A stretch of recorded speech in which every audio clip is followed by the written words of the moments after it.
Welcome back, everyone. This is Getting to Know You, an Owners Club exclusive podcast. Tonight, our guest is Erick Arvizu Santos. Before we get started, I'm going to ask everybody to please hit subscribe right now. Make sure you see more of these awesome interviews. Hit a like and maybe leave a comment for Erick as well. Erick, tell us about yourself. I'm a father of two. I got a 10-year-old daughter and an 8-year-old son. Very happy with them. They're very active. Right now, they're in their karate phase, so that's been really fun. I've been married for about 13 years or so. My wife probably know the number better than me. My normal W-2 right now is on. I work for a large manufacturing company. I do quality control. I manage multiple departments within the operations area. And then I also facilitate opening additional factories and additional buildings for the manufacturing areas that we're gonna expand into. But I really started getting into real estate because I've had rentals before. When I was in my previous W-2s, every time I needed to move, I rented the previous property and then I ended up selling it later. So I kind of had some experience with the rentals from about like 10 years or so ago, but I wasn't really understanding everything that I know now. I really started focusing on real estate mainly to start reducing my tax liability. I started understanding the impact that real estate can have on your W-2 income, especially if you do it right with the real estate professional hours and manage it yourself and ensure that you're able to take some of those passive losses into your active income. So we started getting really heavy into it about 3 years, 4 years ago.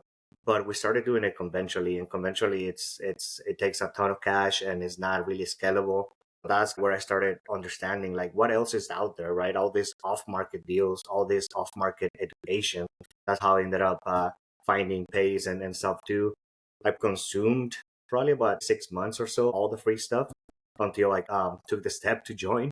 And I really have to give a shout out to both my wife and my sister. My sister is the one that pushed me along, and then my wife convinced me to join. I really saw some of the potential that I had in this type of business. So I joined in late 2023. I'm very happy since I joined. And then I was able to go to the Squad Up Summit. One of my friends had an extra ticket, and I ended up joining and going down there to the event.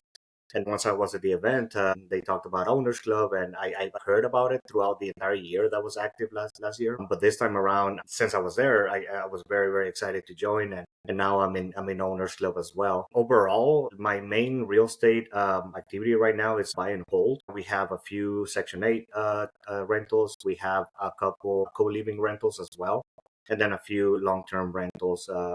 Just by being in the community, it really helped me scale. I met a really good guy in one of the meetups. We ended up partnering, and now we own three properties together. One of those being co-living, and then two of them being long-term rentals. I'm very happy by being in the community.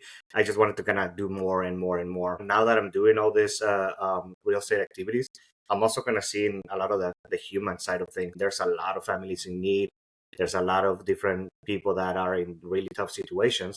So by having all these rentals, I've been able to help families. I've been able to help our three Section 8 tenants. They're single mothers. That's a pretty hard job by itself, right? So we were able to help and have a good place for them to live and to raise their children. So you've just from the get-go have jumped right into sub two, enjoyed that journey immensely, and what a great support in your wife and your sister. How did your sister know what you were doing? You must be very close. Yeah, we are. Even though we probably live about 45 minutes away now, she just got a new house and she got it via sub too. One of the main takeaways from the Owners Club retreat is the social media impact. I'm an engineer myself, so I'm very shy by nature, not very outgoing. But my takeaway is to do more social media, and I've been doing more posts over the last 2 weeks since the retreat. So we did take a few videos yesterday on her new property that she got sub to that I was able to help her out. She was the one that really pushed me into this since she knew that I was doing real estate.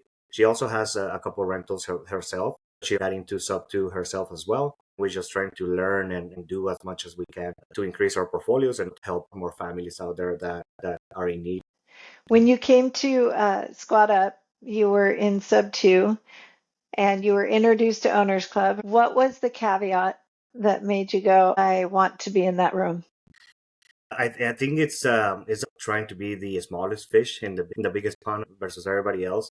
And by meeting a lot of people in the startup, like I was able to see, oh wow, there's a lot of people doing so many big things. And Owners Club just kind of amplifies that even more. I don't think I met anybody that was doing smaller things than what I'm doing right now, which was initially very, very intimidating, to be honest. Everybody's doing these massive projects, but once you start realizing this is exactly where you need to be, that way you can start partnering or at least learning from those team members. For me, one of the things that I really want to do is start getting into larger multifamily.